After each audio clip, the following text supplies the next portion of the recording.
Kahit kunting liwanag ng pag-ibig. Yes. Magpaksiw ta guys. Ara na, naka-ready na siya. Naka-ready na siya. Kagangatuan na lang ubrahon. Maong manghaling. Rawa guys, ang ako asang dapogan sa guys. Kay grabing kusugag ina sa hangin. Wasak kid siya ay loya eh. Loya tawan.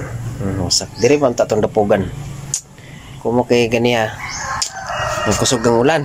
Kusog pong hangin. Wala na damage na. Mao na lang pa niya ako ang giobra og dapogan.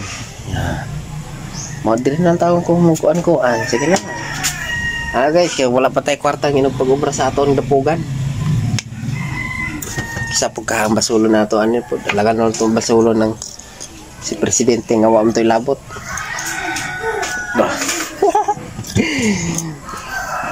Basulo na ito atong kaugalingon kay wa mo taga bakas, wa mo taga pinisan, no?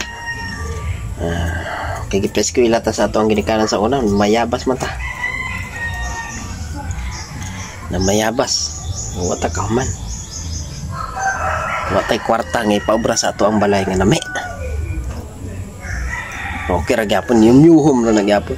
Importante buhi. Di ba no?